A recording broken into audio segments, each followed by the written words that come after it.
진리의 말씀으로 어둠을 밝혀 빛을 비추시는 하나님 아버지, 거룩한 주님의 날에 하나님 아버지의 밝은 제단에 나오게 하심을 진심으로 감사드립니다. 아직도 저희 심령의 구석에 숨은 어두운 그림자를 벗겨내지 못한 잘못들을 용서하여 주시옵소서. 오늘 주시는 말씀을 통해서 하나님 아버지의 밝고 광명한 천국을 바라보게 하시고 밝은 빛을 입은 영혼으로 하나님을 경배하게 하여 주시옵소서. 우리를 죄에서 구원하시기 위해 이 땅에 오시는 거룩하신 예수님의 이름으로 기원하옵나이다. 아멘. 이 시간 다같이 일어나셔서 지난 한 주간 동안 우리들이 알게 모르게 지었던 우리 모든 죄를 반주에 맞추어서 침묵으로 고백하는 고백의 기도를 드리시겠습니다. 기도하시겠습니다.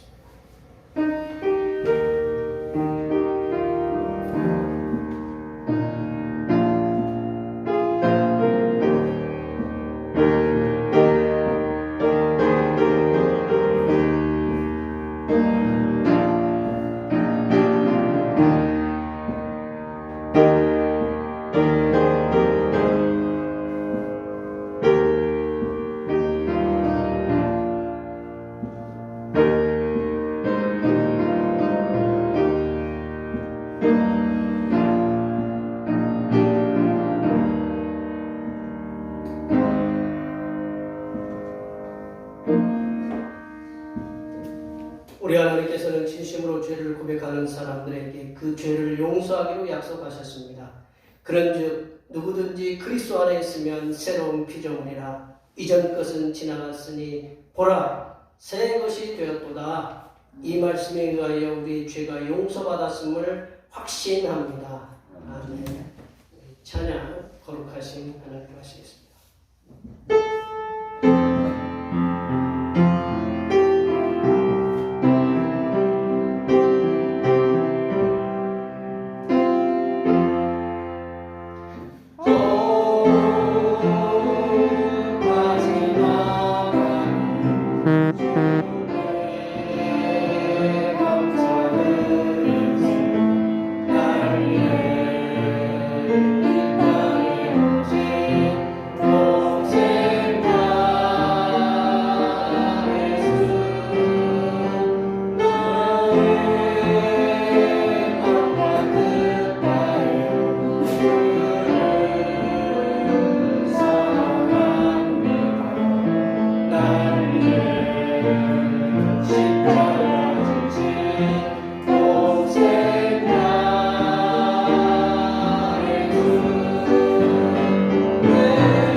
성시교독은 교동문 116번 구주강림 두 번째입니다.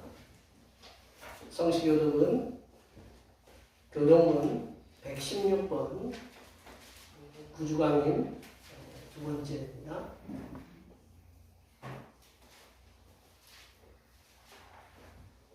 이새의 줄기에서 한 싹이 나며 그 뿌리에서 한 가지가 나서 결실할 것이요 그의 위에 여호와의 영이 지혜와 정의의 영이요 모르고真理의 영이요 지식과 여호와를 경외하는 영이 강림하시리니 그가 여호와를 경외함으로 즐거움을 삼을 것이며 그의 눈에 보이는 대로 심판하지 아니하며 그의 귀에 들리는 대로 판단하지 아니하며 공의로 가난한 자를 심판하며 정직으로 세상의 겸손한 자를 판단할 것이며 그의 입의 막대기로 세상을 치며 그의 입술의 기운으로 악인을 죽일 것이며 공의로 그의 허리를 삼으며 성실로 그의 몸의 뜻을 삼으며 그때 이리가 어린 양과 함께 살며 표범이 어린 염소와 함께 누우며 송아지와 어린 사자와 살인 짐승이 함께 있어 어린아이에게 끌리며 암소와 곰이 함께 먹으며 그들의 새끼가 함께 엎드리며 사자가 소처럼 풀을 먹을 것이며 젖 먹는 아이가 독사의 구멍에서 장난하며 젖된 어린아이가 독사의 끈에 손을 넣을 것이라. 내 거룩한 산 모든 곳에서 해됨도 없고 상함도 없을 것이니 이는 물이 바다를 덮은 같이 여호와를 아는 지식이 세상에 충만할 것입니다. 그날에 이새의 뿌리에서 한 쌍이 나서 만민의 기치로 설 것이요 열방이 그에게로 돌아오리니 그가 거한 곳이 영화를 보이나이다. 아멘. 사도신경 우리의 신앙을 하나님 앞에 고백하시겠습니다. 나는 전능하신 아버지 하나님 천지의 창조주를 믿습니다. 나는 그의 유일하신 아들 우리 주 예수 그리스도를 믿습니다. 그는 성령으로 잉태되어 동정녀 마리아에게서 나시고 본디오 빌라도에게 고난을 받아 십자가에 못 박혀 죽으시고 장사된 지 사흘 만에 죽은 자 가운데서 다시 살아나셨으며 하늘에 오르시며 전능하신 아버지 하나님 우편에 앉아 계시다가 거기로부터 살아있는 자와 죽은 자를 심판하러 오십니다. 나는 성령을 믿으며 거룩한 공교회와 성도의 교제와 죄를 용서받는 것과 몸의 부활과 영생을 믿습니다. 아멘. 같이 앉으셔서 찬송 16장 하시겠습니다. 찬송 16장입니다.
상한 영혼을 치료하시고 절망하는 심령을 붙드시는 하나님 아버지, 주님의 오심을 기다리면서 열린 마음으로 주님의 제단 앞에 예배하게 하심을 감사드립니다.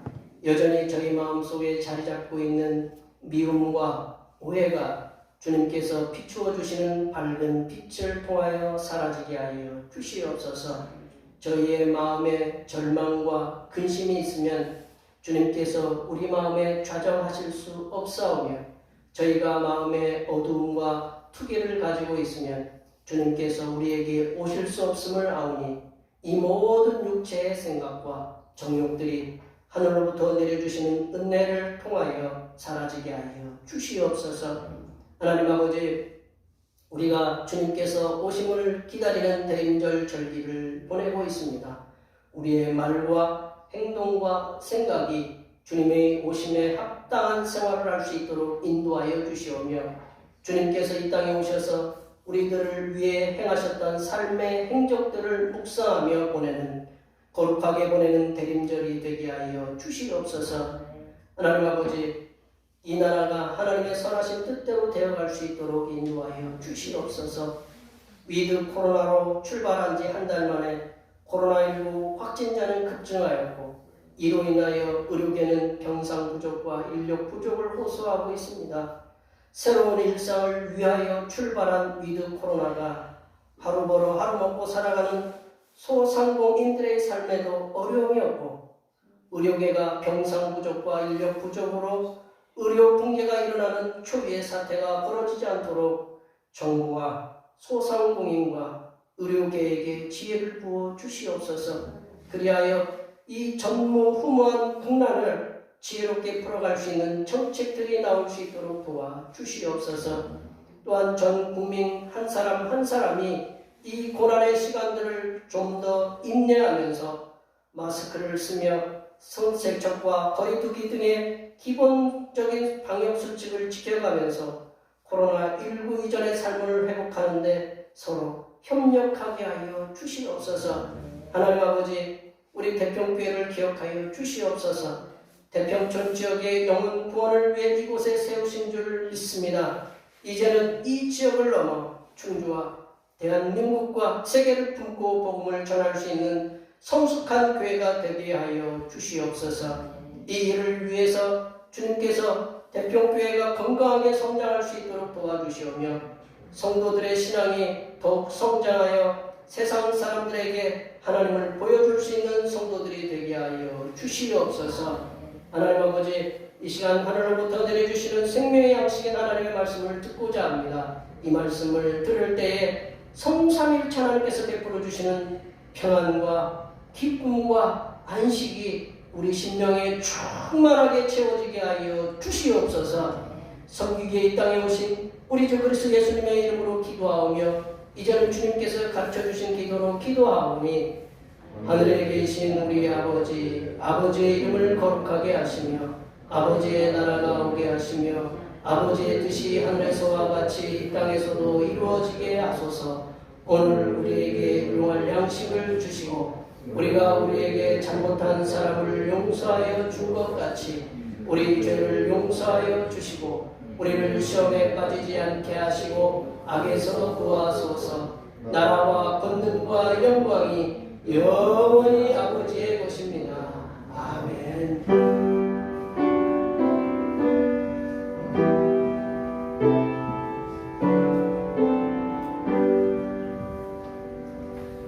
오늘 우리에게 주신 하나님의 말씀은 신약성경 마가복음 1장 1절에서 8절 말씀입니다. 신약성경 53쪽에 있습니다. 대림절, 대강절 두 번째 주일에 주신 하나님의 말씀은 신약성경 마가복음 1장 1절에서 8절 말씀입니다. 신약성경 53쪽에 있습니다.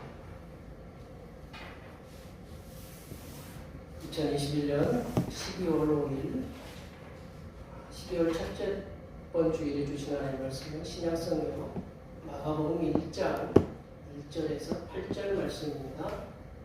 한 절씩 교독하시겠습니다. 하나님의 아들 예수 그리스도의 복음의 시작이라.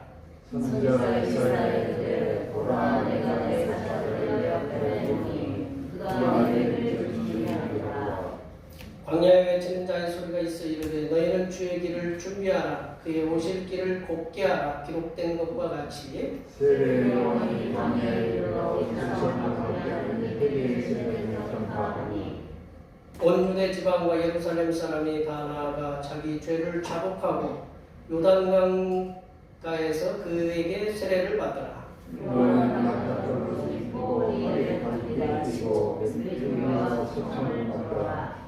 그가 적바에 이르되 나보다 능력 많으신 이가 내 뒤에 오시나니 나는 굽혀 그의 신발끈을 풀기로 감당하지 못하겠노라. 나는 너에게 물로 세례를 들어가며 그는 너에게 성령으로 세례를 주시리라. 아멘. 오늘은 대림절 대가절 두 번째 주일입니다. 허물과 죄로 죽은 우리를 세상 죄를 지고 가시는 어린 양이 되사 구원하시는 성자 예수님께 항상 감사하시기 바랍니다. 12월 목회에 참조해 주시면 감사하겠고, 제가 기도했지만 지금 확진자가 5,000명이 넘고 오미크론 새로운 변이종이 또 나타나서 긴장감이 계속적으로 많이 지금 확산되고 있는데, 교회에 모이는 것은 아직은 이제 제재를 하지 않는 교회는 방역됐으니까 아직은 이제 그런 것은 있지 않는다고 하니까 좀 더 좀 힘드셔도 우리가 이렇게 지금이라도 이렇게 예배를 드릴 수 있는데 더 강화되면 힘들어지고 여기 장사하시는 권사님도 계시고 직장 다니는 우리 형제 자매 있고 사업하는 우리 형제도 있고 그런데 참 더 어렵습니다. 그래서 저희들이 먼저 이렇게 좀 힘들어도 이렇게 마스크 쓰고 이렇게 저희 성도님들은 아주 지금 잘하고 계시는 거예요. 이대로만 나가서 하시면 감사하겠습니다.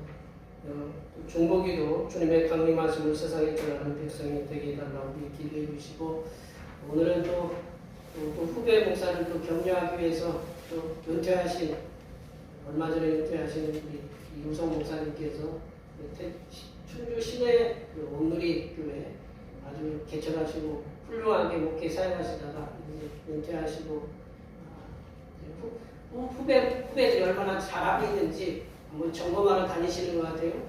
잘 격려해 주시고 이렇게 함께 예배 드리. 낯선 분도 한 분 계시죠? 두 분? 두 분이 우리 선배 목사님이시고 위에서 이렇게 함께 오셔서 이따가 마지막에 축도를 이렇게 함께 해주실 겁니다. 은퇴하셨으니까 여기서 박수 저기 하기는 좀 그러시고, 이 시간 우리 여기 사업하는 형제들도 자매 직장 다니는 우리 형제도 있고 자매도 있고 사업하시는 우리 형제분들 우리 권사님도 계시고 그런데 우리 이 어려운 코로나 시대에 주님께서 우리를 지켜주시고 잘 믿음으로 승리해 갈 수 있도록 이기게 해달라고 우리 기도해 주시고, 이렇게 은퇴하셔서 후배들을 위해서 이렇게 격려해 주시는 우리 이우성 목사님과 사모님 그 사역에도 앞으로도 주께서 지켜달라고 이 시간 축복하는 시간이 되겠습니다. 축복합니다.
원조라는 말인데 원조. 우리 저기 보면 우리 간판 식당에 가보면 이런 집 많이 찾잖아요. 원조 삼마 뷔페. 여기는 안 써놨지만 원조 할머니 국수, 원조 천선이 막국수, 원조 메밀 막국수, 원조 안동 찜닭, 아는 찜밥, 할머니 칼국수. 어떻게 제가 이렇게 처음부터 먹는 거 이렇게 원조 이렇게 먹는 거 얘기하니까 좀 군침이 도시죠? 네, 아이고 군침 돌게 해도 죄송합니다. 이 원조라는 말은 어떤 일을 처음 시작해 사람을 갖다 원조라고 그래요. 그리고 우리 뭐 시조라고도 이렇게 원조가 시조라고도 이렇게 얘기를 하는데 오늘 본문에서 원조격에 해당하는 게 뭐냐? 예, 원조격에 해당되는 말은 1절 말씀에 보면 시작이라는 말씀입니다. 시작이라는 말씀인데 이 시작이라는 말씀은 헬라어로 아르케라는 말씀이에요. 예, 아르케라는 말씀인데 기원, 뭐뭐에 기원하다는 게 그 시작하다, 기원하고 시작을 두 가지를 동시에 의미하고 있는 게 이 아르케인데 우리가 그거를 잘 알 수 있는 말씀이 창세기 1장 1절에 보면 태초에 하나님이 천지를 창조하시니라 라는 말씀이 있어요. 네, 창세기 1장 1절을 우리가 그 말씀을 읽지 않으면 창세기가 나갈 수가 없어요. 태초에 하나님이 천지를 창조하시니라. 그 히브리어로는 브레시트라는 말이 태초에라는 말이고 인더 비기닝으로 이렇게 시작되는 그 태초에라는 말씀이 이게 기원이거든요. 태초라는 말은 언젠가는 잘 몰라요. 왜냐하면 우리가 여기 계신 우리 저도 그렇고 여기 계신 분들도 그렇고 제 생일을 알고 태어나신 분 계세요? 예, 그래요. 저도 생일이 호적하고 제 태어난 날하고 틀려요. 그러니까 페이스북에는 그게 이제 생일 축하한다고 그러고 제 생일을 일찍 치르고 그러니까 이게 두 가지 생일을 막 치르니까 이게 뭐 어떤 생일이 맞느냐? 뭐 호적 생일이 맞는 것보다는 뭐 제가 이제 부모님 알려준 생일이 맞잖아요. 제가 기원은 우리 부모님이 이제 제가 엄마 뱃속에서 나올 때 이제 그때가 이제 태어난 날인데 우리가 그게 뭐냐면 이 시작이라는 말이에요. 기원이라는 말이에요. 브레시트. 이 아르케라는 게 말입니다. 그래서 이게 하나님이 천지를 창조하셨는데 언제 창조하셨느냐? 태초에라는 게 태초의 목적이 뭐냐면 천지 창조가 목적이거든요. 천지 창조가 태초에 이루어졌다라는 거. 근데 그 기원은 언제인지는 몰라요. 우리가 안 봤으니까. 그러나 태초라는 말로 모든 게 다 이게 감싸져요. 그래서 지금 오늘 본문에서 보면 그 기원과 시작을 의미하는 이 아르케, 이 시작이라는 그 목적, 뭐가 시작이 되느냐? 시작의 목적이 뭐냐면 그 복음이다라는 거죠. 복음. 우리 1절 말씀을 다 같이 한번 읽어볼까요? 1절 말씀을 읽어보겠습니다. 하나님의 아들 예수 그리스도의 복음의 시작이다. 이게 복음은 뭐 제일 우리 가장 좋아하는 게 복이잖아요. 복 싫으세요? 예, 복 좋아요. 예. 그 뭐 중국에서는 복자를 갖다 거꾸로 그려놨잖아요. 왜 그래요? 복이 하늘에서 뭐 내려오라고. 그래서 복을 거꾸로 이렇게 그려놨잖아요. 예. 복자는 복음은 이게 그 한자대로 얘기하면 복된 소리예요. 복된 소리. 근데 이제 그 당시 이제 그 헬라어에 이게 오늘 헬라어 좀 많이 쓰겠는데 이게 복음이라는 말이 유앙겔리온이라는 말인데 복음. 이 기쁜 소식을 얘기하거든요. 기쁜 소식. 기쁜 소식 여기 우리한테 기쁜 소식이 뭐가 있을까요? 자녀들이 사업이 잘 되고 내가 건강해졌다는 그 의사의 진단이 있고 이렇게 대학을 갔다가 아주 어려운 대학을 들어갔다. 그런 소식이 우리에게는 기쁜 소식이 되잖아요. 근데 이제 그 당시에 그 복음이라고 쓰였던 이 유앙겔리온의 그 복음이라는 그 의미가 거기는 정해져 있어요. 뭐냐면 그 당시 좋은 소식이라는 건 내려보시면 새로운 그 왕이 태어났다. 이게 좋은 소식이에요. 여기 계신 분들 그 백성들하고 뭔 큰 상관이 있을까요? 그리고 왕이 즉위를 했다라는 것이 복음이거든요. 그리고 전쟁에서 이겼다. 전쟁에서 승리했으면 좋잖아요. 그리고 세 번째는 이 소식은 진짜 좋은 소식이에요. 전쟁에서 아들이 살아서 돌아왔다. 그리고 네 번째는 이제 국가적으로 어떤 사실을 파견을 했는데 그 사실이 우리나라에게 아주 좋은 소식을 전해왔다. 그게 그 당시에 쓰였던 유앙겔리온 복음이에요. 그러니까 이 복음이라는 말은 이 유앙겔리온이라는 단어는 어디부터 시작됐냐면 처음부터 성경에 있던 것이 아니고 그 당시 헬라어 말에 그 유앙겔리온이라는 말이 있었어요. 그 말을 지금 누가 이제 그 빌렸었냐면 우리가 이제 기독교에서 이게 빌려 쓴 거 되거든요.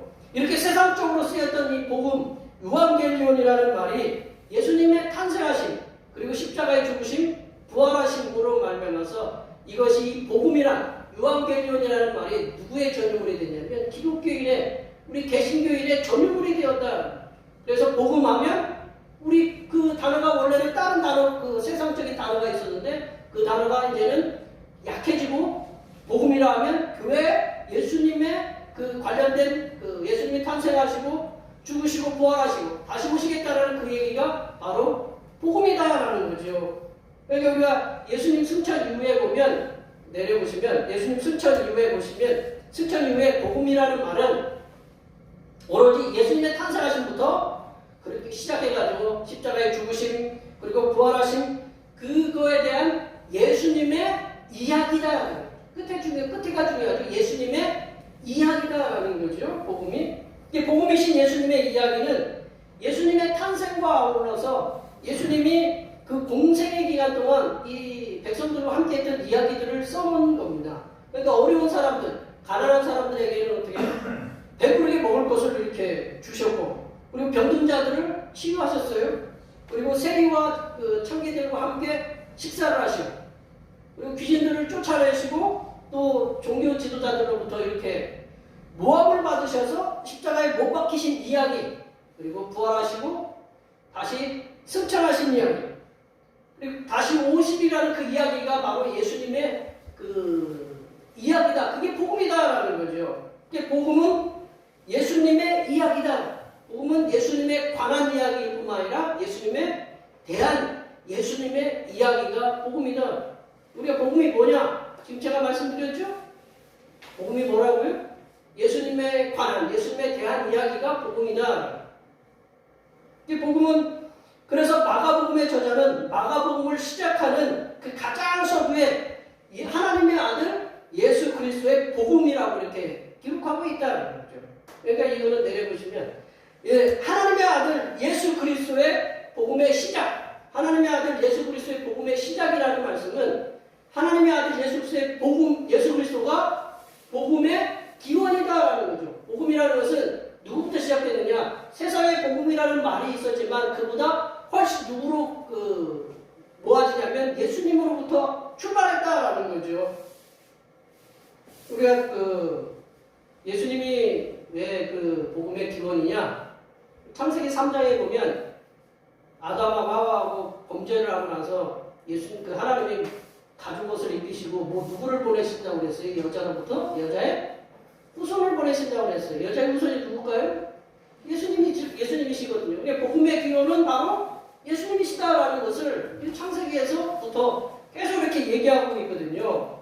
이게 복음은 세상의 왕이 탄생하거나 왕이 즉위하거나 전쟁에서 승리하거나 또는 전쟁에서 아들이 돌아오는 것, 그리고 사신이 좋은 그 소식을 갖고 오는 또 복음이겠지만 그 이전에 그 복음의 기원을 찾는다면 그 바로 하나님의 아들 예수 그리스도가 복음의 기원이다. 세상 사람, 그 세상의 그 어떤 소식들이 복음이 아니고 복음의 기원이 아니고 예수님께서 복음의 기원이다. 이 하나님의 아들 예수님께서는 복음의 원조다라는 거예요. 세상에 그 마가복음, 그 마가는 그 당시에 오늘 이제 마가가 굉장히 뛰어난 모험을 마가는 그 당시에 그 황제가 뭐냐면 세계를 지배했던, 로마가 세계를 지배했거든요. 로마가 세계를 지배했는데 그 황제가 복음이 아니다라고 했어요. 황제가 복음이 아니다. 그 당시에는 누가 복음이냐면 왕이 탄생이잖아요. 왕이 즉위하는 것, 그 왕 자체가 복음이에요. 황제 자체가. 근데 이 마가는 황제가 복음이 아니고 누가 복음이라고 이렇게 지금 적어놓고 있습니까? 하나님의 아들 예수 그리스도가 복음이다라는 거죠. 그 베들레헴 말구 구유관에서 태어나시고 나사렛 촌동네에서 목수의 아들로 이렇게 자라나시고 세리와 창기의 친구가 되시다가 십자가에 죽으시고 사흘 만에 부활하시고 승천하신 그 예수께서 복음의 기원, 복음의 원조다라고 그렇게 말씀하고 있어요. 복음의 이게 왜 중요하냐면 그 당시에 황제가 복음이 아니다. 로마에서도 지극히 변방에 있는 아주 조그마한 나라, 이스라엘 촌동네에서 태어난 십자가에 죽으신 예수께서 복음이라고 전하는 것은 그 당시 황제는 뭐라고 불렸냐면 신의 아들, 신의 선택함을 받은 그런 사람이었거든요. 그 황제를 대적하는 일이다. 쉽게 얘기하면 그 황제를 대적하는 일은 뭐예요? 반역하는 거잖아요. 반역하는 거. 예수 그리스도가 복음이고 황제는 복음이 아니다. 원래는 지금까지는 황제가 복음이었고 예수 그리스도가 복음이 아니었었는데 이제는 예수 그리스도가 복음이고 황제가 복음이 아니다. 그러면 황제한테 끌려가면 어떻게 될까요? 죽음이죠, 죽음입니다. 이러한 엄청나고 위험한 작업을 공개적으로 누가 먼저 시작했느냐? 이 마가가 시작했다. 하나님의 아들 예수 그리스도가 복음의 기원이다. 이렇게 선포하고 있어요. 그러면 이거 공개적으로 어떻게 하겠다는 거예요? 나는 잡혀가서 황제 앞에서 죽겠다라는 거거든요. 마가뿐만 아니라 12사도가 그런 거예요. 황제가 복음이 아니라 예수 그리스도가 복음이다 라고 선포하고 있어요. 그러면서 이분들 그리고 우리 믿음의 선배들 예수님이 복음이라고 믿었던 믿음의 선배들은 콜로세움과 같은 그 경기장 사자와 그 맹수들에 의해서 죽임을 당했다는 그 이유가 뭐냐? 황제가 복음이 아니고 누가 복음이냐? 예수 그리스도가 복음이다라고 그 얘기를 믿고 전하기 때문에 그 예수님의 이야기를 전하기 때문에 그 콜로세움 같은 그러한 경기장에 들어가서 그 사자들의 밥이 되고 죽음의 그 어떤 목표가 되었다라는 거죠. 예수님께서 복음의 원조, 복음의 기원이라고 증명하는 구약의 선지자들이 많아요. 우리 창세기 3장뿐만 아니라 모든 성경이 오늘도 우리 애들하고 성경 공부를 했지만 구약은 약속이고 신약은 성취이거든요. 예수님 메시아가 오시겠다라고 그 약속을 하셨거든요. 어제 저희들이 이제 한 주 늦게 이제 추리를 했는데 우리 애들이 왜 이렇게 일찍 저기 성탄 추리를 가냐고 무슨 성탄절이 벌써 왔냐고 그랬는데 이게 이제 대림절 4주 전부터 이게 해야 맞는 거거든요. 근데 이제 우리 한 주 전에 했는데 별을 가르면서 왜 별 다냐고 그 야곱의 한 별이 나온다고 우리 그 민수기에 나와야 안 나와요? 그래서 별을 따라서 예수님의 탄생하신 걸 알리잖아요. 예수님 별이죠. 그 증명하는 많은 예수님이 복음의 원조다라고 복음의 시작, 복음의 기원이라고 증명하는 많은 선지자들이 있는데 그 많은 선지자들을 다 뒤로 하고 오로지 오늘 본문에서는 2명의 선지자들을 앞세웁니다. 첫 번째는 이사야고 두 번째는 말라기. 오늘은 본문에는 말라기가 안 나오는데 이 두 본문이 다 같이 2절과 3절에 나오고 있습니다. 오늘 2절과 3절 말씀을 다 같이 한번 읽어볼까요? 2절, 3절 말씀입니다. 선지자 이사야의 글에 보라 내가 내 사자를 내 앞에 보내노니 그가 내 길을 준비하리라. 광야에 외치는 자의 소리가 있어 이르되 너희는 주의 길을 준비하라. 그의 오실 길을 곱게 하라. 기록된 것과 같이. 지금 2절 말씀은 말라기 선지자, 이사야라고 썼지만 말라기 선지자고 자세한 설명은 나중에 개인적으로 오세요. 설교 시간에 이걸 설명하려고 하니까 너무 길어서 말라기가 2절은 말라기 선지자고 3절은 이사야 선지자의 그 말씀이에요. 창조주 하나님께서는 선지자 이사야와 말라기를 통해서 장차 오실 메시아 그리스도가 이 땅에 오시는데 세상의 왕들이 행차할 때 어떻게 해요?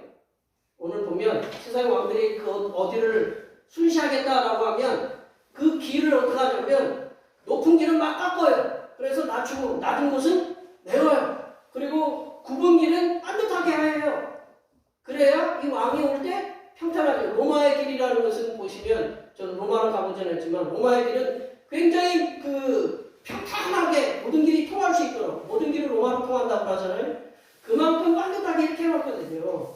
그러니까 그 길을 준비하는 거 우리 군에 갔다 오신 분들도 계시고 보시면 군에는 별이 딱 뜨면 저희들도 막 숨었어요. 왜냐면 별은 보는 게 아니거든요. 아이들. 근데 별이 뜬다 그러면 뭐부터 닦냐면 길부터 닦아요. 막 없던 사단에서 장비가 와가지고 막 길을 닦고 그래요. 그래야 누가 오기 편해요? 별이 오기가 편하신 거예요. 예. 그런 거 아무나 저기 안 해보셨죠? 예. 남자들은 그거 다 알아요. 예.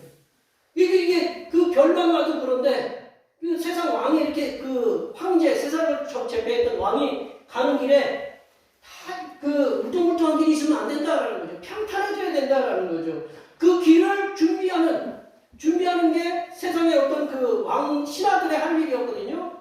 이 예수님이 이 땅에 오시면 그런 길, 예수님이 오실 수 있도록 평안하게 그 말씀을 전할 수 있도록 그 사역, 메시아로서의 사역을 잘 감당할 수 있도록 준비해야 되는 게 누구냐? 선지자들이다라는 거죠. 그래서 그리스도께서 메시아로서 구세주로서의 사역을 평탄하게 감당할 수 있도록 미리미리 선지자들을 이렇게 보냈다. 그 준비하다라는 말은 단순하게 그냥 준비하는 게 아니라 길 내고 따뜻하게 하고 이 왕이 올 때 불편한 일이 없나 그거를 완벽하게 이렇게 그 길을 내는 걸 갖다가 준비하다라는 말이거든요. 그거를 선포하고 있는 거예요. 하나님께서 메시아 그리스도가 평탄하게 사역을 감당할 수 있도록 길을 준비하라고 하시는 것은 우리 예수님께서 메시아이면서 그리스도이신 동시에 뭐냐?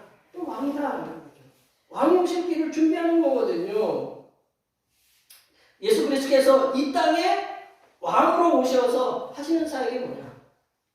세상 왕들처럼 군림해서 폭력으로 백성들을 억압하고 고통을 주려는 게 아니잖아요. 그리스도 메시아가 뜻하는 것 같죠. 그리스도 기름 부음 받은 자 이게 구원하는 일이거든요. 메시아도 구원하는 일이거든요. 그거 그 뜻하는 바처럼 고통 속에 있는 백성들을 구원하시기 위해서 예수님이 오신다. 왕으로서 오신다. 이게 마가가 3절에 보면 이사야 선지자가 그 말씀한 그 말씀을 인용해서 주의 길을 준비하라고 했는데 이사야 40장 3절 말씀이거든요. 40장이 시작되면서부터 뭐라고 하냐면 내 백성을 위로하라. 위로하라 그렇게 시작해요. 주님은 어떤 분이시냐? 위로하러 오시는 분이다라는 거예요. 위로하러 오시는데 길을 준비하라라는 거죠. 그러니까 예수님이 오시는 길은 백성들을 위로하고 구원하러 오시는 거다라는 거죠. 그 길을 준비하라고 하는 거죠. 예수님은 첫 번째 사역이 뭐냐? 오늘 마가복음에 보시면 예수님은 구원하고 회복하러 오시는 그 사역을 위해서 오신다는 거죠. 또 2절 말씀에 또 그 주의 길을 준비하라고 말라기를 통해서 하시는 말씀은 뭐냐면 하나님께서 자기 백성을 공정하게 심판하는 길을 준비하는 이사야는 구원을 위해서 회복을 위해서 그 길을 준비하는 거고 말라기가 선포하는 길은 오늘 길이 3번 나와요. 2절과 3절에 보면 길이 3번 나오는데 이사야의 길은 구원과 회복의 길이에요. 그리고 말라기는 공정한 심판을 준비하라고 그렇게 길을 내라고 말씀하시는 거다. 세상에 지금 지금 우리나라에 뭐 공수처니 법원, 검찰 나오는 게 뭐가 앉아서 그래요? 뭔가 공정하지 않다. 뭔가 범죄가 있는데 못 찾는 거예요. 사람은 한계가 있어요. 그러나 하나님은 한계가 없으시다라는 거죠. 예수님께서 이 땅에 이 메시아 그리스도 왕으로서 오시는 이유는 고통 속에 있는 백성들을 구원하시기 위해서 그리고 회복시키기 위해서 오시는 거고 이 땅에 불법과 불의가 판치는 불의한 지도자를 물리치시는 겁니다. 그리고 정의가 물처럼 공의가 하수처럼 그저께 며칠 전에 조창기교회가 있었던 것 같아요. 조창기교회 우리 나라적으로 우리가 어르신들이 교계 어르신들이 모여서 조창기교회를 했는데 거기에 이제 대권주자 하여튼 일일을 다투시는 분이 나오셔서 그 중에 한 말이 뭐냐면 정의가 물같이 공의가 하수같이 그런 나라를 만들겠습니다라는 보셨어요? 안 보셨어요? 네, 마스크를 쓰니까 보셨는지 안 보셨어요? 대답들을 내가 안 들리니까 그 얘기를 했어요. 예수 그리스도께서 그리스도와 왕으로 이 땅에 오셔서 하신 일을 공생의 3년 기간 동안 우리가 예수님의 행적을 기록한 복음서가 4가지 복음서거든요. 마태, 마가, 누가, 요한 복음서인데 그 4가지 복음서를 가만히 꼼꼼히 살펴보시면 예수님 당신을 위해 산 일은 하나도 없어요. 예수님 당신을 위해 사는 일은 없고 다 누구를 위해서 있느냐? 당신의 백성들, 특별히 가난한 자들이 여기 산마식당을 하지만 사람이 제일 먼저 욕구가 뭐예요? 뭐 왕이든 뭐 하여튼 높은 사람이든 낮은 사람이든 뭐 해야 돼요? 배고프면 먹는 게 제일 중요해요. 배고프면 먹어야 돼요. 뭐 성경에 보면 저기 신명기의 말씀을 보면 배고프니까 자식도 잡아먹는다는 그런 얘기가 신명기의 저주로서 나와요. 28장에. 그만큼 배고프면 눈에 보이지를 않아요. 예수님은 배고프니까 오병이어 친병이와 같은 그런 놀라운 급식 이적들을 행하시면서 배고픈 자들을 먹이셨어요. 그리고 말씀에 굶주린 자들 말씀으로 계속적으로 먹이시잖아요. 말씀으로. 그냥 그 말씀 들으니까 말씀이 쏙쏙 바리새인들과 다르다고 그렇게 마태복음 8장에 보면 7장에 보면 그랬잖아요. 이 말씀은 바리새인들과 전하는 말씀과 다르다. 말씀이 쏙쏙 귀에 들어와요. 그리고 각종 병에 들린 자들을 치유하셔요. 요즘 제일 방송에 많이 나오는 게 뭐예요? 건강에 대한 거잖아요. 건강. 들어보면 머리부터 발끝까지 우리 머리부터 발끝까지 병이 몇 개나 있을 수 있을까요? 예. 머리부터 발끝까지 암에 걸리지 않을 게 뭐가 딱 두 가지 있는데 뭘까요? 우리가 맨날 잘라도 안 아픈 거 머리카락하고 손톱 발톱은 암에 안 걸린대. 그 외에는 모든 게 다 암이래요. 피부암도 그렇고 우리 뭐 이 혀도 그렇고 목에도 뭐 암이 있고 하여튼 없어 다 암이 있어. 8,000가지나 된다는데 그 당시에 제일 어려운 게 지금은 의학에도 발달을 했죠. 그 당시에는 뭐가 있어요? 혈병 12회를 앓고 그 일부 있는 그 여인이 오죽했으면 예수님 남자 함부로 막 붙잡으면 안 되는데 남자이신 예수님이 잘생겼는지 못생겼는지 저는 이제 주님한테 가서 한번 여쭤봐야 되겠지만 예수님이 계속 잘생긴 얼굴로 나오는데 이사야 53장에 보면 그리 흠모할 만한 얼굴이 아니라고 그랬어요. 그러니까 저랑 뭐 비슷하지 않을까 뭐 그 정도로 예수님을 갖다가 만졌어요. 요즘 함부로 저기 만질 수 있어요? 없어요? 못 만져요. 얼마나 갈급했으면 예수님이 결혼 안 했지만 주인 있는지 없는지도 모르고 그냥 덥석 만져요. 그러면 누가 안 죽겠어요? 우리 이우성 목사님 오셨는데 앞서 누가 여기 여성이 딱 만져봐 그러면 누가 제일 어려워하겠어요? 뭐 사모님이 저를 쳐다보고 계시지만 제일 힘들어하실 거예요. 왜 모르니까 남성이 이제 지나가는데 만져요. 이 얼마나 갈급했으면 그랬어요. 그래서 낫잖아요. 예수님은 각종 질병 든 사람들을 다 고치셨어요. 그리고 귀신으로 인해서 고통당하는 어느 이웃에 어느 교회 보니까 어떤 분이 권사님이 귀신 들려가지고 고통 힘들어가지고 그 귀신 쫓아내는데 굉장히 힘들었다고 그래요. 목사님이 왜 이렇게 목이 힘이 없고 이렇게 저기 하냐고 그랬더니 귀신 쫓아내느라고 그렇게 힘들었다고 그러시더라고요. 그만큼 귀신들이 게 힘들어요. 그리고 제일 무서운 게 뭐냐? 이 종교 지도자들이 사람이 맹신하면 참 무섭잖아요. 맹신을 그 당시에 바리새인과 서기관과 율법사들이 잘못 막 가르쳤어요.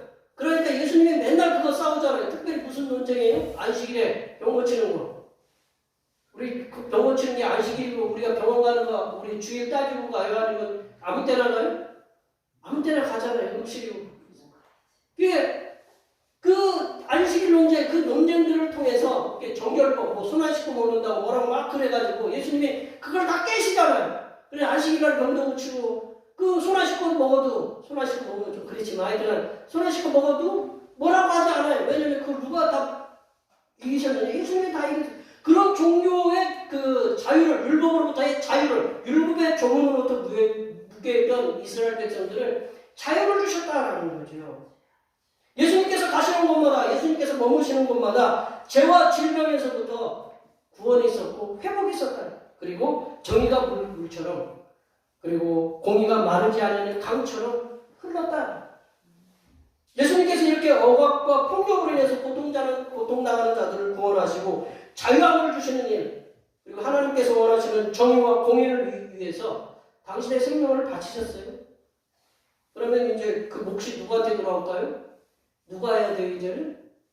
예, 저 쳐다보시는 여기 계신 분들이 하셔야 되는 저와 비롯해서 왜 저만 쳐다보지 마세요. 왜 또 목사님 가서 혼자 하세요. 그렇게 쳐다보시는 것 같은데 제가 지금 제가 세상에 더 많이 살아요. 여기 계신 분, 저도 세상에 살지만 다 똑같이 세상에 살아요, 안 살아요? 사세요? 다 사셔요. 예수님이 행하셨던 거 우리가 다는 못해요. 완벽하게 못해요. 그러나 100분의 1, 1000분의 1을 우리가 그분의 뜻을 따라서 이 땅에 어려움 당하고 고통 당하는 사람이 누군가 우리 찾아서 우리 그걸 어떤 분이 바다에 쓰레기 하나 줍는다고 바다가 깨끗해지겠느냐? 그렇죠? 내가 분리수거 한 번 한다고 나라가 깨끗해지겠느냐? 그러나 어떤 분이 그러더라고요. 그 바다에 내가 청소한 그 부분은 깨끗해졌다라는 거죠. 나비 효과라는 게 있잖아요. 나비가 이쪽으로 펄럭펄럭 하면 저쪽 먼 데까지 효과가 있다. 우리가 지극히 작은 어디 스웨덴인가 노르웨이인가 여기 열 몇 살짜리 환경운동가 있어요. 노벨 무슨 평화상 후보이기도 하고 그 꼬마가 죄송한데 그 아이가 무슨 힘이 있었겠어요? 계속 하니까 그 힘이 그 어린아이의 말이 먹힌다라는 거죠. 마찬가지로 우리 지금 오미크론 때문에 우리 교회가 또 좀 시끄럽죠?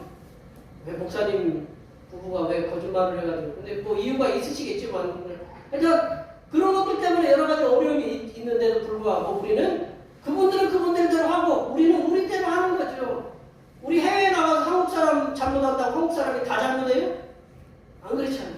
우리가 예수님 믿는 사람으로서 예수님이 나에게 부어주신 은혜가 있잖아요. 그럼 내가 받은 은혜 그대로 실천하는 거예요. 그분은 그분들대로 하고 나는 나대로 이렇게 실천해가면서 이 어려운 사람들을 돌보는 예수님이 이 땅에 구원과 회복을 위해서 오셨듯이 우리도 이 땅에 내가 조그맣게 시작하지만 내가 어떤 다른 사람의 구원으로 인도하고 회복하게끔 이끌고 이 땅에 또 정의와 평화가 없으면 우리가 정의와 평화를 위해서 우리가 자그마하게 실천하면 그게 나비 효과가 되어서 세상에 영향력을 줄 수 있다는 거죠. 그 일에 힘쓰도록 우리가 여기에 계신 분이나 저나 힘쓰시기 바랍니다. 그리고 창조주 하나님께서 구원하시는 메시아 그리스도 그리고 정의와 공의를 이루시기 위해서 왕이신 예수님을 이 땅에 보내셔요. 지금이 무슨 기간이에요? 대림절 대강절이잖아요. 주님의 오심을 기다리는 초림하시는 예수님과 재림하시는 예수님을 기다리는 그런 대림절 기간을 보내요. 그러면 예수님 우리를 구원하고 회복하고 정의와 공의를 이루시기 위해서 이 땅에 오시는 그 예수님을 맞이하는 백성들의 태도 우리의 태도는 어떠해야 되느냐? 우리가 이 대림절 대강절을 지나면서 예수님을 어떤 태도로 맞이해야 되느냐? 세상의 왕들이 편안하게 올 수 있도록 하기 위해서 평탄한 길을 내고 세상의 대통령을 맞이하기 위해서 화려한 환영식이나 퍼레이드를 해요. 제가 고3 때 지금 또 86년도 일이니까 35년 됐네요.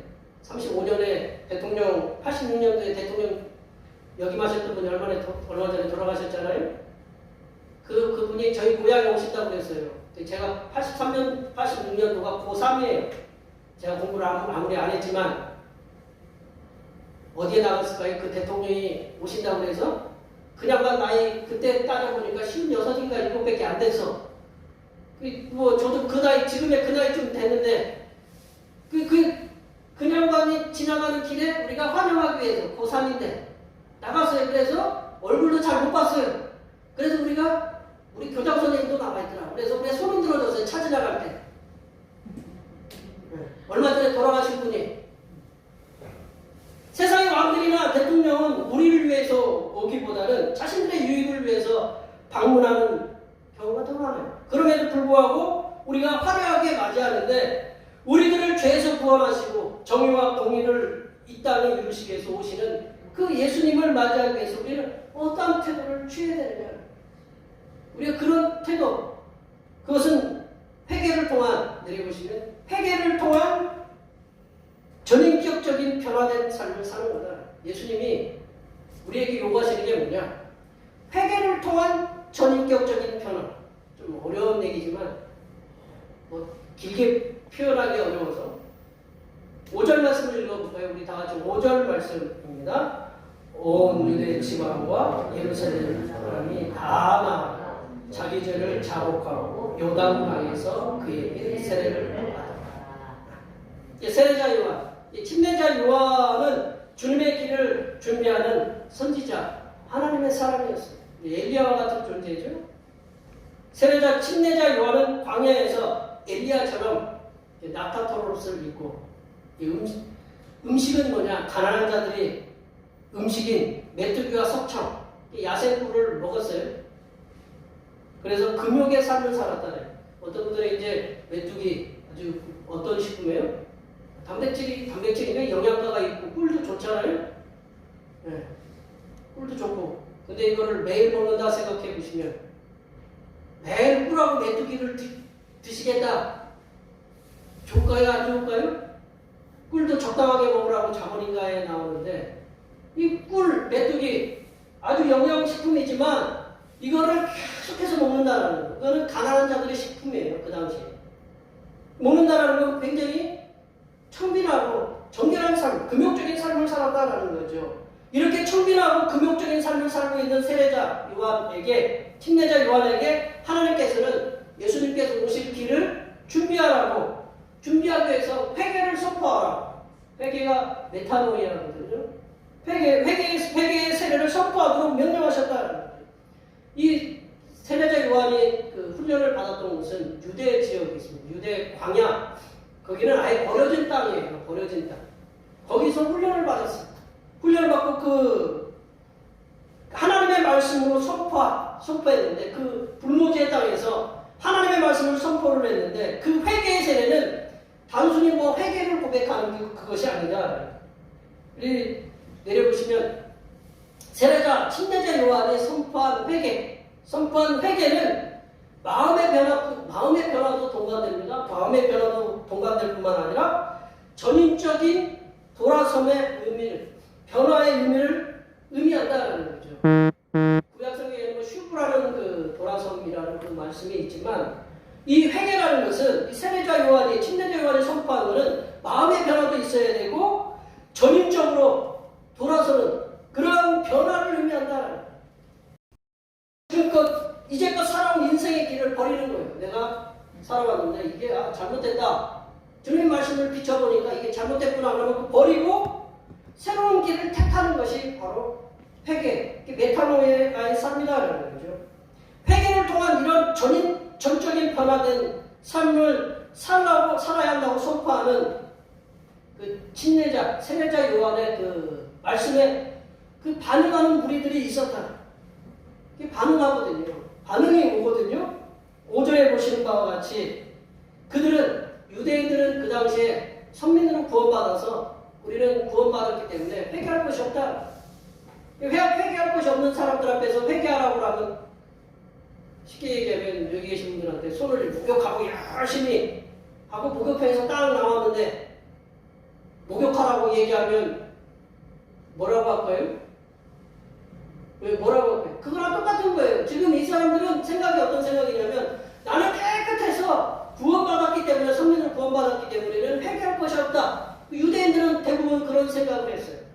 근데 그런 유대인들 앞에서 그 세례자 요한이, 침례자 요한이 회개의 세례를 선포하고 있다는 거예요. 그러면 그 많은 사람 유대인들은 귀뚱으로 들을까요? 안 들을까요? 귀뚱으로도 안 들어요. 그런데 그거에 대한 반응이 오는 사람들이 있었다는 거죠. 5절 말씀에 보면 그렇다는 거죠. 그들이 왜 그렇게 받아들일 수 있었느냐? 심령이 가난했기 때문에 그렇다. 예수님이 그 팔복 중에 우리 마태복음 5장 3절에 심령이 가난한 자는 어떻다고 그랬어요? 네. 복이 있나니 천국이 그들의 것이다. 그들은 심령이 가난해서 그 세례자 요한이, 침례자 요한이 선포할 때 그 말씀을 달게 받았다라는 거죠. 그래서 그들은 세례자 요한한테, 침례자 요한한테 나와서 죄를 자복했다라는 거죠. 죄를 자복했다.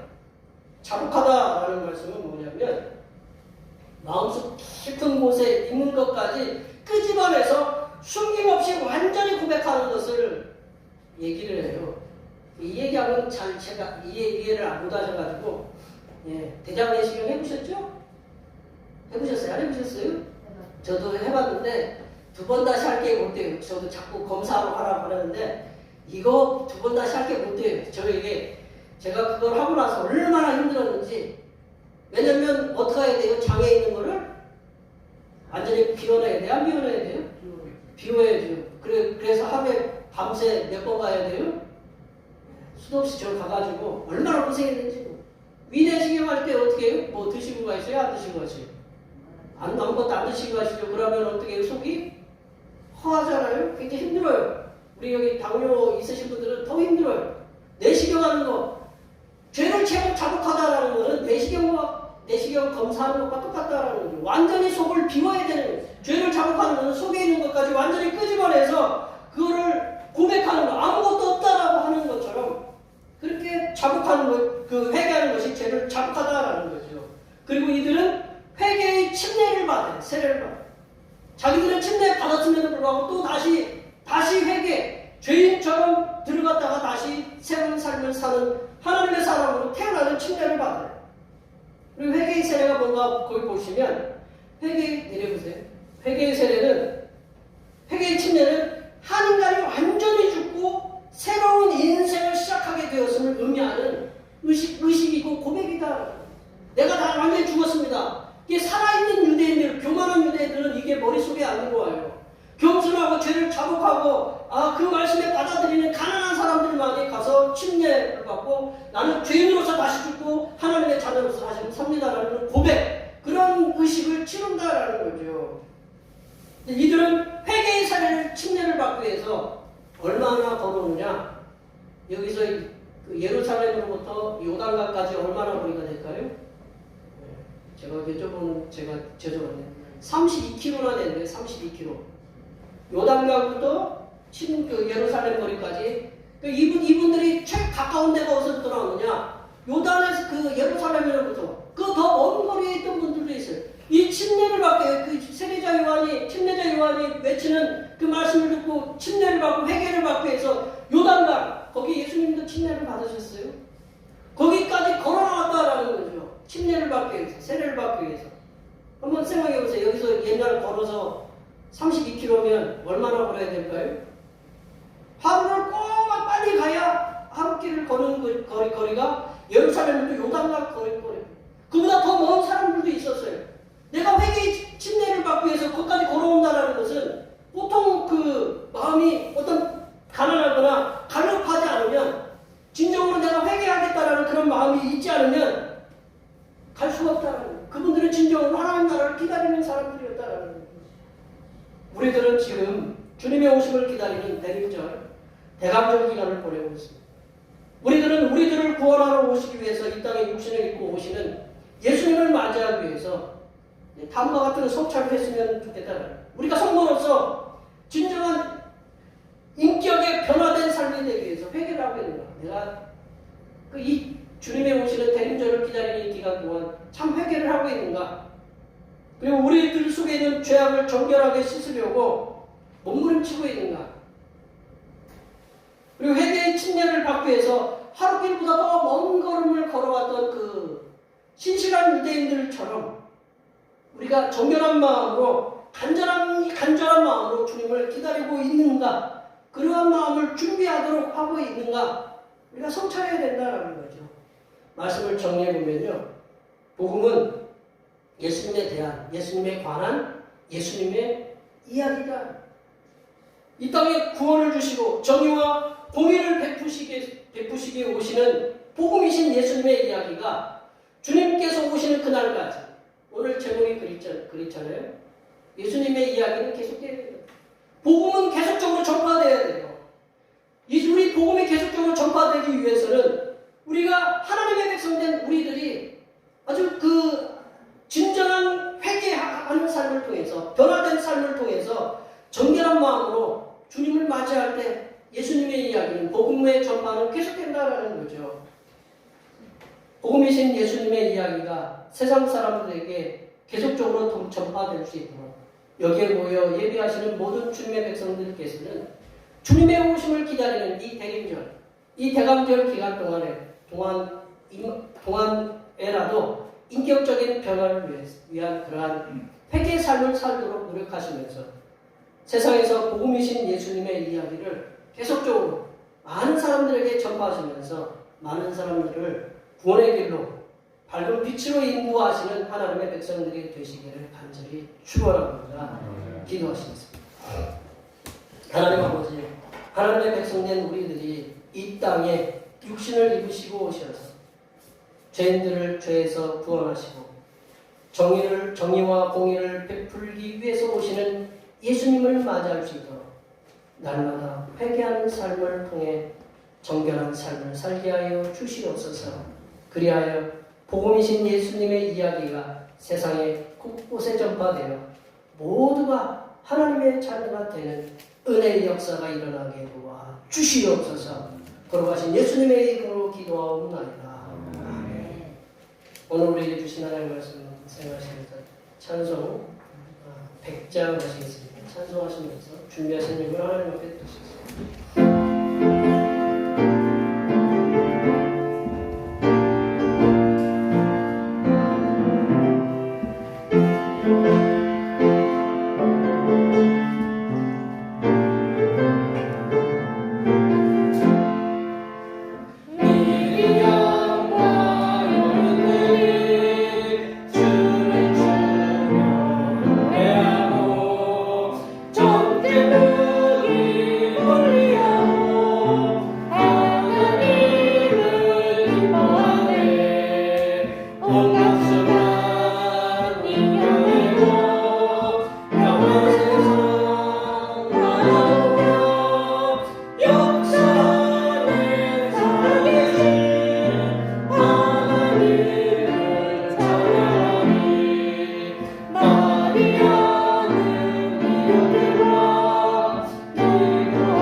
만복의 근원 되시어 모든 인생들에게 베풀어 주시기를 기뻐하신 하나님 아버지, 지난 한 주간에도 저희의 삶에 필요한 것들을 채워주시고 목마른 갈증을 해소시켜 주신 은혜를 감사드립니다. 하나님 아버지께서는 한없는 복을 가지고 계셔서 원하는 자들에게 그 복을 주심을 믿습니다. 이 믿음을 가지고 주님 앞에 나와 우리의 몸과 마음과 정성을 모두 주님 앞에 예물을 드리오니 기쁘게 흥명하여 주시옵소서. 하나님 아버지, 전능하신 하나님의 능력을 믿고 힘들고 어려운 이 땅에서 수고하고 땀을 흘리며 열심히 일하였습니다. 열심히 수고하여 얻은 소득의 열의 하나를 주님 앞에 겸손하게 드립니다. 모든 물질의 주인이신 하나님께서 전능하신 능력으로 주님 앞에 시대 하나를 기쁨으로 드린 손길들 위해 주님께서 베풀어 주시는 한없는 복이 임하게 하옵시고 그들의 발걸음들마다 복된 길로 인도하여 주시옵소서. 하나님 아버지, 주님의 인도하심에 감사하여 감사의 예물을 드립니다. 주님의 크신 사랑과 은혜를 늘 느끼며 살아갈 수 있도록 인도해 주셔서 감사합니다. 하나님께 기도하였더니 기도 응답을 주심에 감사하여 감사의 예물을 드립니다. 주님께서 80년 동안 지켜주신 그 은혜에 감사하여 감사의 예물을 드립니다. 아버지 하나님, 이렇게 이 모양 저 모양으로 감사의 예물을 드린 손길들 위해 하나님께서 그들의 삶에 발 디딜 틈이 없을 만큼의 감사가 넘쳐나게 하옵시고 입술에는 날마다 은혜로운 찬양이 넘치게 하여 주시옵소서. 하나님 아버지, 오늘도 주님 앞에 변함없는 마음으로 주일헌금을 드립니다. 이 한 주간도 주님께서 측량할 수 없으신 은혜와 섭리 가운데 복된 길로 인도하여 주시옵소서. 하나님 나라 확장을 위해서 즐거이 주님 앞에 선교헌금을 드립니다. 대평교회 선교의 지경이 이 지역을 넘어 세계로 확장되는 은혜가 있게 하시고 바친 손길들의 삶이 더 풍성하게 선교하는 은혜가 임하도록 물질의 복을 부어 주시옵소서. 하나님 아버지, 주님의 몸된 교회를 위하여 헌신하고 봉사하는 손길들의 수고를 기억하여 주시사 하늘로부터 내려주신 은혜가 충만하게 임하도록 도와주시옵소서. 차량 봉사와 헌금위원과 재정위원과 안내위원과 교회 청소와 그 외에 보이지 않는 곳에서 남모르게 주님을 위해서 수고하는 여러 손길들을 위해 이 땅에서 하나님께서 보여주시는 새로운 비전들을 보게 하시고 이 땅에서 바라고 소원하는 모든 기도의 제목들이 다 응답받게 하여 주시옵소서. 걸어가신 예수님의 이름으로 기도하옵나이다. 아멘.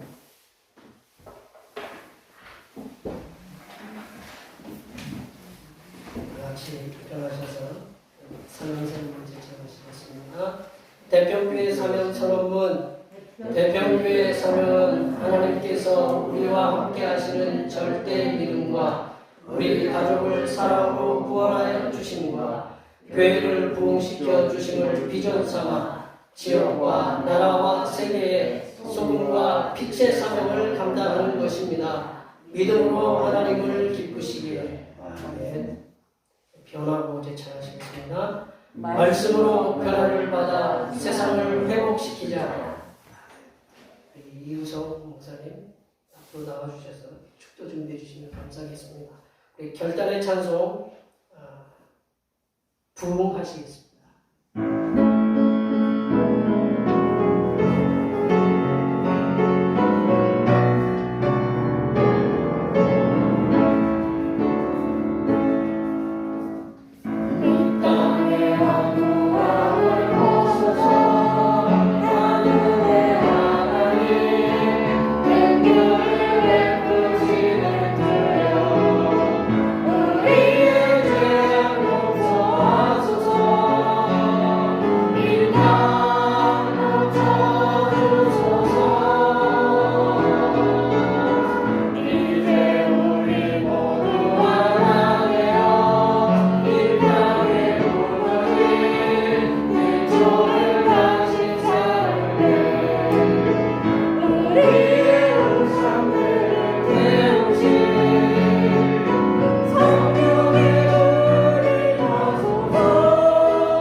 주 예수 그리스도의 은혜와 하나님의 사랑과 성령의 교통하심이